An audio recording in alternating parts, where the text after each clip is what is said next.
स्तुन्वन्ति दिव्यैस्तवैः वेदैः साङ्गपदक्रमोपनिषदैः गायन्ति यं सामगाः ध्यानावस्थित तद्गतेन मनसा पश्यन्ति यं योगिनो यस्यान्तं न विदुःसुरासुरगणा देवाय तस्मै। तस्मै नमः। विभामा आपका स्पीकर चालू है। सॉरी स्वामी। हरीश मदान जी आपका स्पीकर चालू है। स्वामी जी अभी अभी करता हूँ, मैं ठीक करता हूँ, मैं दोबारा कोशिश करता हूँ।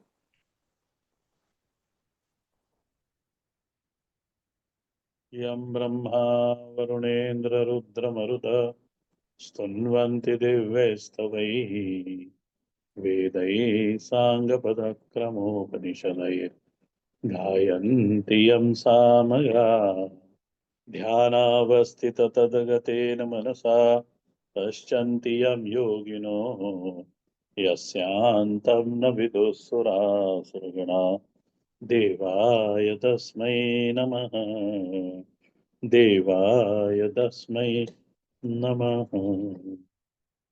हम लोग अध्याय नंबर 9 पे थे और श्लोक नंबर 26 पर चर्चा कर रहे थे। भगवान श्लोक नंबर 26 में कहते हैं, पत्रम पुष्पम फलम तोयम यो मे भक्त्या प्रयच्छति तदहं भक्त्युपरीतम अश्नामि प्रयतात्मनः। भगवान ने इस श्लोक में जो बात कही उसमें जो मूल बात है उसको समझना है हमें। यदि हमें अपने जीवन को सुधारना है, किनारे पर लगाना है, तो जीवन में एक आराध्य होना चाहिए। पहली बात, इसका जो गुणार्थ है इस श्लोक का उस पे हम चर्चा करते हैं। तो उसमें जो पहली बात निकल के सामने आती है कि जीवन में एक आराध्य का वरण होना अति आवश्यक है। जीवन में आराध्य होना चाहिए और इस आराध्य के संदर्भ में ही मैं अपने आप को भक्त के रूप में अनुभव करता हूं।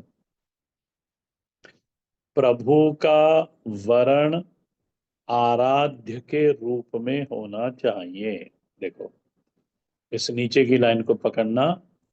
पर प्रभु का वरण आराध्य के रूप में होना चाहिए। ठीक है। और तभी मैं अपने आप को भक्त के रूप में अनुभव करता हूं कि ये मेरा आराध्य है और मैं इनका सेवक हूं या मैं इनका भक्त हूं। उसके बाद एक बार आराध्य आपका बन गया, और मैंने कितनी बार आपको कहा कि पंच देवताओं में से किसी एक को आराध्य बनाना चाहिए। जब आराध्य बन गया तो हम इतने क्लासों में सुनते आ रहे हैं और मैं कह रहा हूं कि फिर संबंध बनाना है। तो एक बात तो स्पष्ट रखना कि संबंध को बढ़ाना है। हाँ? संबंध बनाने की जो बात है वो ठीक है कुछ हद तक, परंतु यदि वेदों की दृष्टि से देखा जाए, शास्त्र से, तो असल में संबंध पहले से ही बना हुआ है। परमात्मा का और मेरा, जीव का और परमात्मा का संबंध नैसर्गिक है। और उदाहरण यदि मैं आपको दूं, और आपने उपनिषद पढ़े होंगे, तो उसमें आया है, द्वा सुपर्णा सयुजा सखाया समान वृक्षम परिशस्व जातम। क्या लिखा बोलते हैं वेद वहां पर कि द्वा सुपर्णा सयुजा सखाया, तो संबंध जो नैसर्गिक बना हुआ है वो सखा का तो बना ही हुआ है। उस भगवान गीता जी में संबंध बताते हुए कहते सुरत, हमारा हित चाहने वाला सुरत। ये जो सखा के अंदर संबंध है, सखा के अंदर ये जो भाव है हमारा हितैषी होने का, ये संबंध परमात्मा का और जीव का नैसर्गिक संबंध है, निर्नैमित्तिक संबंध है। इसके लिए किसी निमित्त की आवश्यकता नहीं होती। तो एक चीज तो यहां स्पष्ट कर लेना, और नई चीज सीखने को मिली आपको, कि संबंध परमात्मा के साथ हमारा नैसर्गिक है। अच्छा, लेकिन उस तरह का, उस तरफ मेरा कोई ध्यान नहीं है, और इसी के कारण उस संबंध की अनुभूति मुझे नहीं होती, ये समस्या है। जन्म से ही जीव का संबंध परमात्मा से बना है, परंतु जब समझदार हो जाता है जीव बुद्धि से, तब भी परमात्मा से संबंध होने की अनुभूति उसको होती क्यों नहीं? क्योंकि मेरा ध्यान उस तरफ नहीं है। संबंध होते हुए भी संबंध की अनुभूति न हो तो फिर लाभ नहीं होता। अब इस पे विचार कर लेना। यह सिद्धांत पक्ष है कि संबंध होते हुए भी उसकी अनुभूति ना हो तो लाभ नहीं होता फिर उस संबंध का। तो भक्ति साधना क्या है? ये पहले भी मैंने कहा था, संबंध बनाना, संबंध की को गाढ़ करना, और उस संबंध की अनुभूति होना, क्षण प्रतिक्षण उस संबंध को अधिक अधिक अधिक प्रगाढ़ करना, इसको कहते हैं भक्ति की साधना। जिस किसी भी विधि से हो, हमें परमात्मा से संबंध प्रगाढ़ बनाने हैं।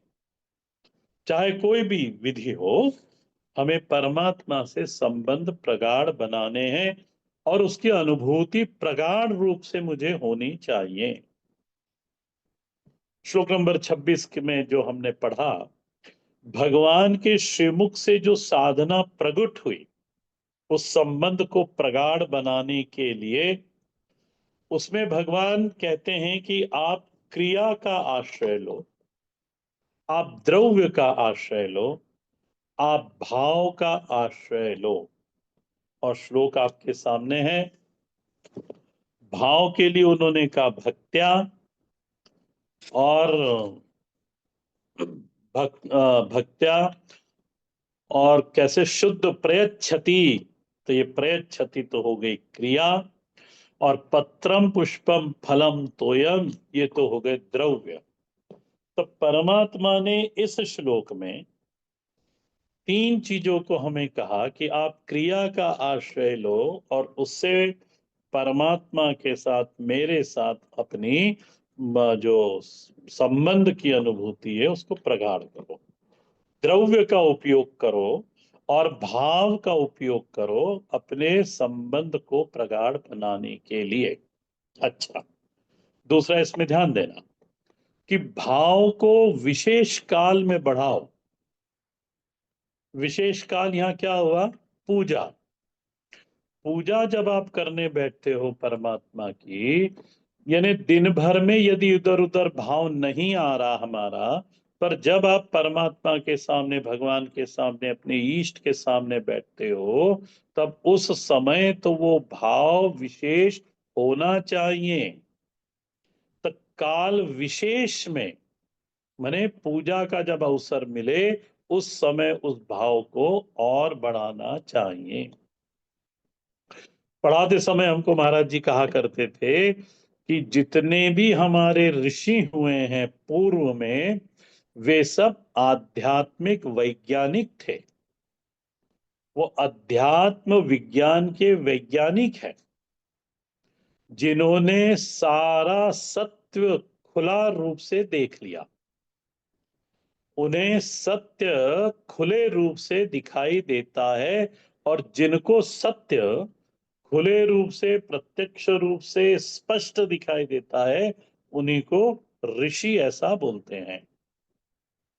तो दर्शनवंतः ऋषि ही के ऋषयः, यदि प्रश्न पूछा जाए तो कि ऋषि कौन है, के ऋषयः, तो उत्तर क्या मिलेगा? दर्शनवंतः, जिन्होंने, जिन्हें दिखाई देता है, यथार्थ जिन्हें दिखाई देता है, सत्य जिन्हें दिखाई देता है। और इन्हीं ऋषियों ने अनेक तरह की विधियां बनाई, किसके लिए? हम लोगों के हित के लिए। और उन्होंने ही हमको सिखाया कि आप देश का उपयोग करो, काल का उपयोग करो, क्रिया का उपयोग करो, द्रव्य का उपयोग करो, जो आपके पास सहज उपलब्ध वस्तुएं हैं, उन्हीं के द्वारा परमात्मा की पूजा, उन्हीं के द्वारा परमात्मा के संबंध में प्रगाढ़ता बनाने की आप चेष्टा करो। जैसे उन्होंने कहा, देश में जाओ, एक विशेष देश में जाओ, केदारनाथ जाओ। भाव वर्धन के लिए, देखो तीर्थ यात्रा समझना आप, भाव वर्धन के लिए, संबंध की प्रगाढ़ता के लिए कहाँ गए? तो बोले एक देश को हमने चुना और उस देश में हम गए, हमने देश का उपयोग करा। घर में बैठ के नहीं इतना भाव लगता, इतना ध्यान लगता परमात्मा का, तो हम विशेष देश में गए, वहां जाके हम भगवान के सानिध्य में आए हैं, ये भाव बढ़ने लगता है। भाव भाव बढ़ने की संभावना उस देश में पूरी पूरी होती है। ये अच्छा, इसी देश में जब हम अपने घर से उठकर किसी दूसरे देश में जाते हैं, तो हम हमारी सुविधाओं का त्याग करते हैं, तो सुविधाएं पीछे छूट जाती हैं। जो घर परिवार में सुविधाएं होती हैं, वो यात्रा में और किसी दूसरे स्थान पर जाकर वे सुविधा हमें प्राप्त होती नहीं। तो यात्रा होती है, इसमें असुविधाओं को हम सहन करके एक विशेष देश में जाते हैं, तो वहां तपस्या हो गई, तितिक्षा हो गई। अच्छा, हर जगह परिस्थिति एक जैसी नहीं होती, परिस्थितियों के कारण हाँ, भगवत आश्रय बढ़ने की संभावना होती है। भिन्न भिन्न परिस्थितियां यात्रा में दूसरे देश में उपस्थित होती हैं, और वो परिस्थितियां हमारे बिल्कुल प्रतिकूल होती हैं, परंतु किसी न किसी तरह से वह प्रतिकूल परिस्थितियां अनुकूल बन जाती है। तो हमको लगता है कि ये देखो भगवान की कृपा हो गई। अभी अमावस्या के दिन मैं जाता हूँ शीतला माता मंदिर में, तो हमेशा ही जाता हूँ उसके अंदर। पर उस दिन उन्होंने विशेष आरती थी, क्योंकि बड़ी अमावस्या थी। तो मैं तो खैर आगे चले जाता हूँ, तो मेरे साथ दो ड्राइवर गए थे, वो दोनों भी आगे वहां माता जी के बिल्कुल सानिध्य में पास में खड़े थे, आरती मैं ही कर रहा था। तो वो उन्होंने बाद में निकल के बोला, देखो स्वामी जी, भगवान की भगवती की कृपा हो गई, तो उसने हमको आज अपने पास बिल्कुल खड़ा कर लिया। तो रक्षति इति विश्वास, जो हम पूर्व क्लास में चर्चा कर रहे थे, तो रक्षति इति विश्वास, ये विश्वास बढ़ता जाता है कि आज भगवान ने हमारे ऊपर कृपा करी। तो ऐसी अकल्पित परिस्थितियां यात्रा में आती रहती हैं, और तब हमें यह अनुभव होने लगता है कि नहीं, परमात्मा हमको इसमें से निकालता है। तो रक्षति इति विश्वास, जो हमारा भाव है, जो हमारा विश्वास है परमात्मा के प्रति, वो बढ़ जाता है। दूसरी बात ध्यान रखना, जब हम मंदिर जाते हैं या ऐसे तीर्थ क्षेत्र में जाते हैं, तो वहां पे आपने सुना होगा, बड़े बूढ़े लोग जो और जो महात्मा लोग हमारे साथ रहते हैं, वो कहते हैं अरे यहाँ तो दुनियादारी छोड़ो। बने हमारे सोच में परिवर्तन आता है। हम जो विचार करते हैं दुनिया में रहकर, उस विशेष स्थान पर जाकर उस तरह का विचार यदि आता है तो मन में ग्लानि होती है और साधक उस विचारों को त्यागता है कि ऐसे विचार यहाँ पे नहीं आने चाहिए, नहीं करने चाहिए। इस तरह से वह विचार जो कि निंदनीय है, उन विचारों को उसके त्यागने का सामर्थ्य उस साधक में बढ़ता है। तो देश की बात हो गई। दूसरा, हम कहते हैं एकादशी व्रत करो। तब इसको ये क्या है? ये काल का उपयोग है भक्ति को बढ़ाने के लिए। एक विशेष काल है जिसमें आपको विशेष आराधना करनी है। उस दिन सहस्त्र नाम का पाठ होना चाहिए, 5 बार सहस्त्र नाम का पाठ होना चाहिए। आज एकादशी है, उठते ही पहले हो और फिर मध्याह्न में हो, फिर वापस भोग लगाते समय हो, जो भी दूध केले का नैवेद्य लगता है बोले उस समय वापस सहस्त्र नाम का पाठ हो। इस तरह से एक विशेष काल का हमने उपयोग कर लिया। तो ये जो हमारे आध्यात्मिक वैज्ञानिक लोग हैं जिनको हमने ऋषि कह के पुकारा, ये इन्होंने दो पदार्थों को या दो रसायनों को नहीं मिलाया, अपितु ये आध्यात्मिक वैज्ञानिक है। ये जीवन का विज्ञान है। और यहाँ पे उन्होंने जीव को प्रभु से मिलाया। एक व्यक्ति जो बद्ध अनुभव करता है अपने आप को, उसको मुक्त करा। देखो, ये जो रासायनिक क्रियाएं करते हैं वैज्ञानिक, उनसे ये बड़ा काम है।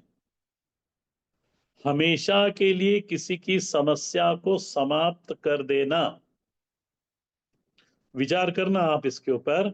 हमेशा के लिए किसी की समस्या को समाप्त कर देना, ये उन्हीं ऋषियों की हमारे ऊपर कृपा है।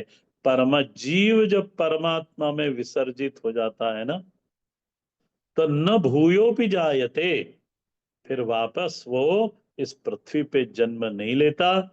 और पृथ्वी पे जन्म नहीं लेता तो जन्म के जितने भी दुख कष्ट हैं, सारे उसके समाप्त हो गए। जैसे एक एग्जाम्पल देते हैं स्वामी जी हमारे, कि ठंड लग रही है तो एक तात्कालिक समस्या है ये, तो स्वेटर पहन लो तो समस्या दूर हो गई। परंतु अध्यात्म क्या करता है कि जिस शरीर को लेकर तुम्हें ठंड लगती है, वो शरीर ही खत्म करो ना, उसी से मुक्त हो जाओ, उसको ही आप खत्म करो। तो हमेशा के लिए किसी समस्या को समाप्त कर देना, ये उन्हीं ऋषियों की कृपा है। जीव को प्रभु से जोड़ देना। इसी तरह से वृत्तियों पर अंकुश होता है, पाप वृत्तियों पर। कि एकादशी का दिन है भाई, किसी की आप ऐसा किसी के बारे में ऐसा निंदा या किसी बार के बारे में ऐसा उल्टा सीधा नहीं सोचना। प्रयागराज आए हो आप और यहाँ पे भी आके निंदा कर रहे हो। आश्रम में रह के ऐसा काम नहीं करना चाहिए। मंदिर में खड़े होकर इस तरह की बात नहीं करना चाहिए। व्रत पूर्वक आपको यहाँ रहना चाहिए, इत्यादि इत्यादि। इस तरह से हमारे आचरण के ऊपर इनका अंकुश होता है। स्थान का, काल का, देश का उपयोग करा, काल का उपयोग करा, क्रिया का उपयोग करा, द्रव्य का उपयोग करा। द्रव्य में भी समझ लो, भगवान 10वें अध्याय में कहेंगे और आप लोगों ने पढ़ा भी होगा। भगवान कहते हैं कि अश्वत्थ वृक्ष मैं हूं, पीपल मैं हूं, मेरा ही वह रूप है। तो पीपल वृक्ष क्या है? वृक्ष पदार्थ है, द्रव्य है। तो द्रव्य का को साधन के रूप में प्रयोग करा। भगवान कहेंगे हिमालय मेरा ही स्वरूप है, तो हिमालय द्रव्य है, उसको भी हमने साधना के रूप में प्रयोग करा। सूर्य मेरा स्वरूप है, सूर्य प्रत्यक्ष देवता हम मानते हैं उसको। पंचायतन के अंदर एक देवता सूर्य है जो कि प्रत्यक्ष है और ये द्रव्य है। तो फिर उस सूर्य को देख कर प्रणाम करते हैं। तो हमने उस द्रव्य को साधन के रूप में उपयोग करा। एक और सुन लो, जैसे सर्वदेवमयो गौ, गाय के लिए कहा गया सर्वदेवमय। तो देखो ऋषि का चिंतन कैसा है, तो कहीं गाय दिखती है तो उसका पूजन होता है, उसका मारा नहीं जाता। ये बात अलग है फिर बाद में जाके कि गाय को श्राप मिला तो गंदगी में मुंह डालने लगी, उसको वो प्रसंग यहाँ मैं नहीं ले रहा। मैं तो केवल इतना आपको दिखाना चाह रहा हूं कि सर्व देवमयो गाय, गौ के सारे देवता उसके अंदर विद्यमान है, तो उसका भी पूजन हुआ। तुलसी वृक्ष का, तुलसी पौधे का पूजन हुआ। इस तरह से द्रव्य को हमने उपयोग करा परमात्मा से भक्ति बढ़ाने का। तो यहाँ पर यहाँ पे द्रव्य, भाव और क्रिया का उल्लेख परमात्मा करते हैं। अच्छा, इसमें एक बात और समझना कि यदि भाव सतत नहीं रहता परमात्मा के प्रति, निर्भाव में सातत्यता नहीं है, तो क्रिया काल में तो भाव अवश्य हो, वहां बढ़ाओ। नहीं सातत्य है तो नहीं है, स्वीकार करो उसको कि निरंतरता परमात्मा के प्रति जो भाव उत्पन्न होना चाहिए वैसी वो सातत्यता मेरे में नहीं है। ठीक है, कोई बात नहीं। लेकिन पूजा काल में, पूजा काल विशेष काल हुआ, उसमें तो वहां पे फिर आपको भाव विशेष उत्पन्न करना ही है, वहां संबंध बोध बिल्कुल होना ही है। फिर क्या करा साधक क्या करे, अपनी क्रिया का विस्तार करो। तो इस श्लोक में जो दो शब्द भगवान ने, एक शब्द भगवान ने दिया है अश्नामी, और उसका अर्थ भगवान भाष्यकार ने गृह्णामि करा है। तो इस अश्नामी को गृह्णामि पर विश्वास करो, ये दोनों शब्द हमारे जागृति में रहें और परमात्मा के प्रति हमारा विश्वास बढ़ावें। क्योंकि अश्नामी का शब्द गृह्णामि, मैं ग्रहण करता हूं। तो जब आप अगरबत्ती दिखाते हो परमात्मा को, तो आपने आप में बिल्कुल ये भाव आना चाहिए कि परमात्मा इसकी सुगंध को ग्रहण कर रहे हैं। जब आप दीपक दिखाते हो परमात्मा को, तो उस आपको यह अनुभूति होना चाहिए कि परमात्मा उस दीपक को देख रहा है। इसी यही अर्थ है गृह्णामि का। जब आप भोग रखते हो तो वो देखता है कि आपने किस तरह से कैसा भोग रखा हुआ है। जब आप पाठ करते हो तो परमात्मा कान लगा के सुनते उसको। जैसे आप अपने YouTube पे टाइप करके देखना या गूगल पे देखना, एक महाराष्ट्र में देवी का स्थान है, सप्तशृंगी कहते हैं उसको। वो देवी की गर्दन टेढ़ी है, तो वहां पूछा जाता है, लोगों का आश्चर्य होता है कि ये देवी की गर्दन टेढ़ी क्यों है।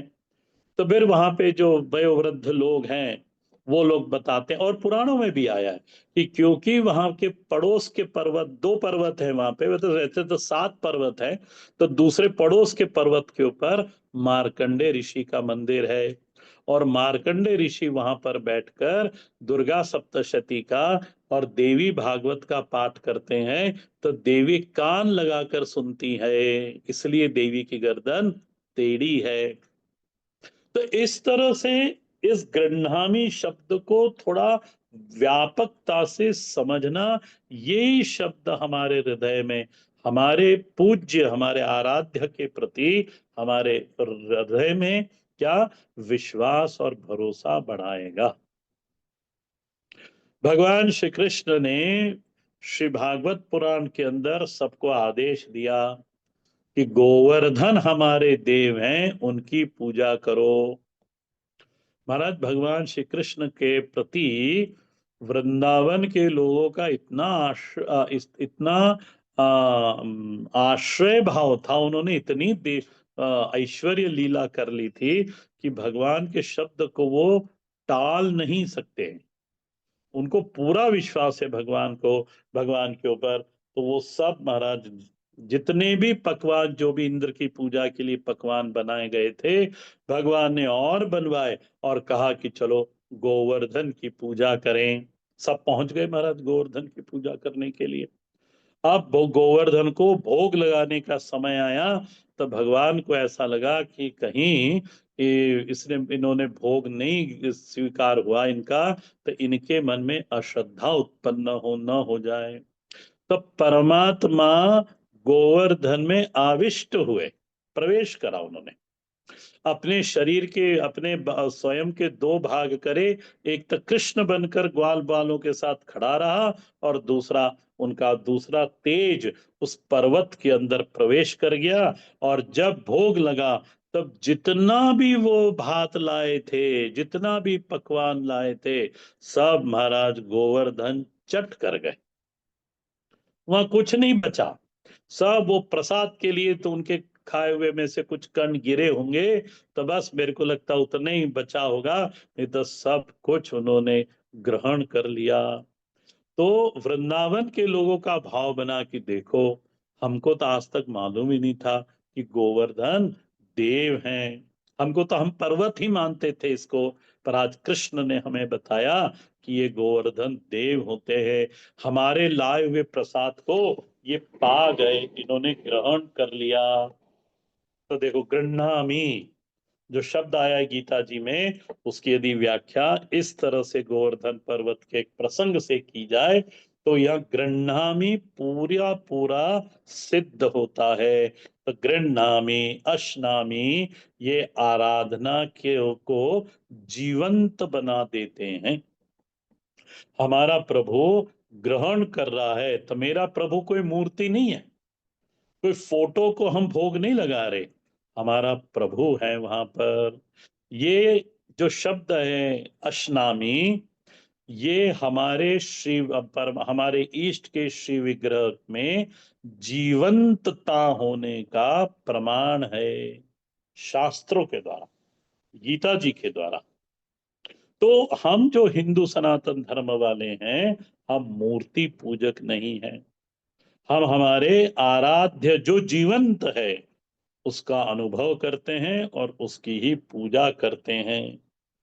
रामकृष्ण परमहंस के लिए जो काली थी, वो पाषाण मूर्ति नहीं थी, वो काली है। वो कभी भी उन्होंने उसको पाषाण मूर्ति नहीं माना, वो भगवती काली थी। इसी तरह हर साधक के लिए उसके आराध्य का श्री विग्रह मूर्ति नहीं होती, अपितु सामने हमारा इष्ट परमात्मा बैठा हुआ है। बस ये भाव इस श्लोक से बढ़ना चाहिए। और यदि भाव नहीं बढ़ता, तो हमारा श्लोक को एक क्या बोलते हैं उसको, मैकेनिकल, या एक अर्थ आपको अच्छा लग गया, आपकी बुद्धि में अर्थ प्रकाशित हो गया।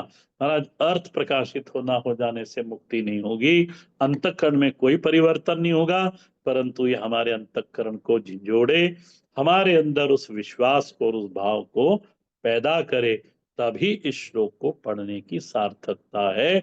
तो पूजन होना ही चाहिए, केवल पूजा ही नहीं, क्योंकि 24/7 कोई आप पूजा नहीं कर सकते, या दिन भर आप पूजा नहीं कर सकते। तब पूजा करो, फिर जप करो, स्वाध्याय का अवसर प्राप्त हो तो स्वाध्याय करो, ध्यान करो। तो पूजा का, साधना का, आराधना का बुद्धि में अभ्यास होना चाहिए, ये है। और आश्रय परमात्मा के प्रति सिद्ध होना चाहिए। हमारे काकभूषण जी महाराज, उनका पंचवटी है उनके आश्रम में।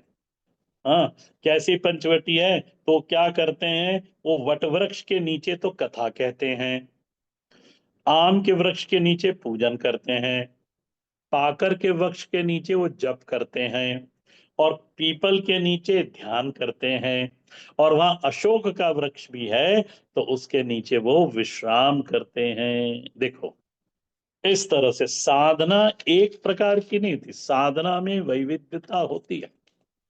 तो ध्यान भी करते हैं, पूजा भी करते हैं, जप भी करते हैं, कथा भी कहते हैं या सुनते हैं, जैसा भी लेना, और विश्राम भी करते हैं।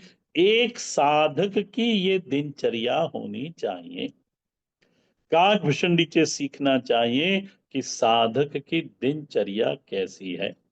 और और तब जब भगवान सती जी ने अपना शरीर छोड़ दिया, भगवान शंकर परम विरक्त हो गए, तो वो घूमते घूमते घूमते काकभूषण जी के आश्रम जाते हैं।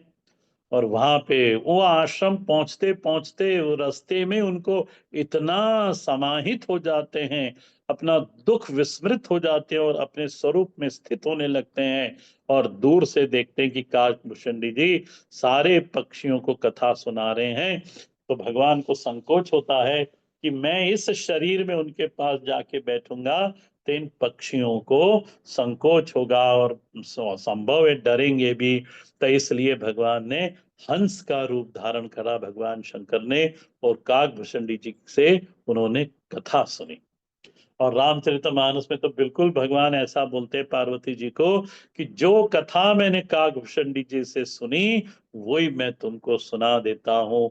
बड़ी सुंदर कथा लिखी इन्होंने ही, रची महेश निज मानस राखा। परंतु काकभूषण जी का कहने का शैली इतनी सुंदर थी कि भगवान शंकर मोहित हो गए।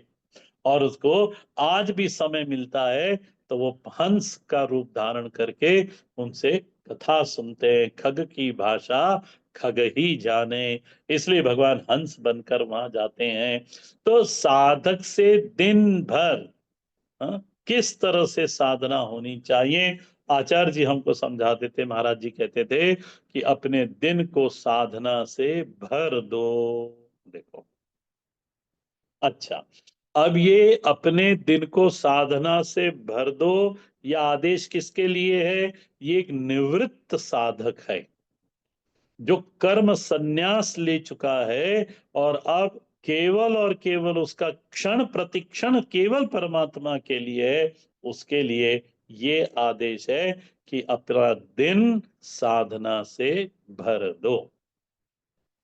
दूसरा साधक है एक जिसको समय नहीं मिलता, जिसके पास समय नहीं है, उसका व्यवहार भी है, पर वो चाहता है कि मेरा परमार्थ ना बिगड़े और मेरा व्यवहार भी ना बिगड़े। उसके लिए फिर श्लोक आता है, 27 वाला श्लोक आता है। पूजा करना तो जरूरी है, वृत्ति में बुद्धि में अभ्यास कैसे पड़ेगा कि मैं भक्त हूं? ये तभी पड़ेगा जब हम आराध्य के सामने हाथ जोड़कर खड़े होंगे, जब हमारे से संक्षिप्त में ही पर पूजा होगी। तब पहले इस भाव को समझा संभालो कि मैं भक्त हूं। और दिन भर में से उस भाव को एक या दो बार उद्दीप्त करो। सुबह काम पे निकलने से पहले परमात्मा के सामने दो अगरबत्ती लेके खड़े हो जाओ कि मैं तेरा, प्रभु तू मेरा, इस भाव से। और जब कार्य करके शाम के समय आप संध्या में घर लौटते हो, पुनः दो अगरबत्ती दीपक लेके भगवान के सामने खड़े हो जाओ कि प्रभु मैं तेरा, तू मेरा, मैं जैसा भी हूं प्रभु, मैं आपका हूं। खोटो खरो रावरो तेरो, गोस्वामी जी लिखते हैं, खोटो खरो रावरो तेरो, मैं खोटा हूं या खरा हूं मैं नहीं जानता प्रभु, जैसा हूं मैं तेरा हूं। तो ऐसा साधक कर्म भी करता है और कर्ता भाव से नहीं करता। वो कर्ता बनकर वो कर्म नहीं करता।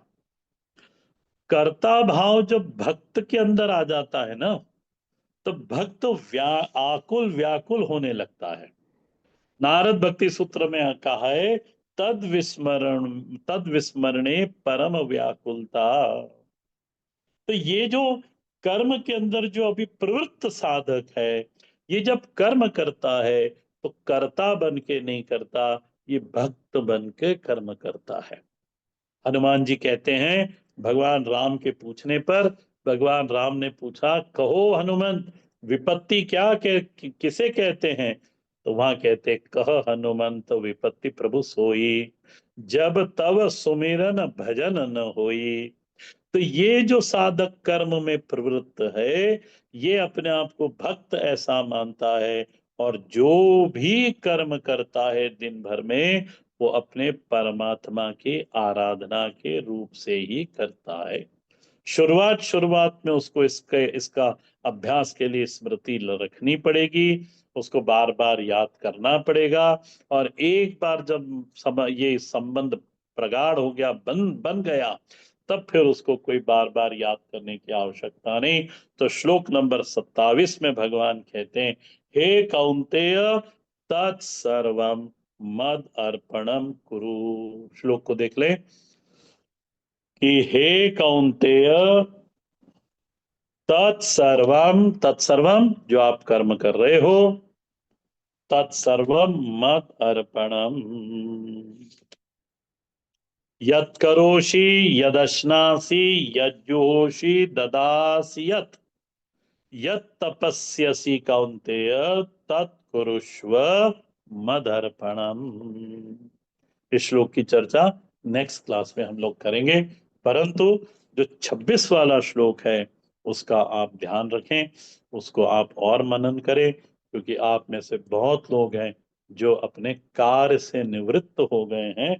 और यदि पूजन का पूर्व से अभ्यास है तो ठीक है, और नहीं तो फिर मनन करके अपने आप को इस पूजा कर्म में लगावे, परमात्मा से यदि आपको निकटता बढ़ानी है तो।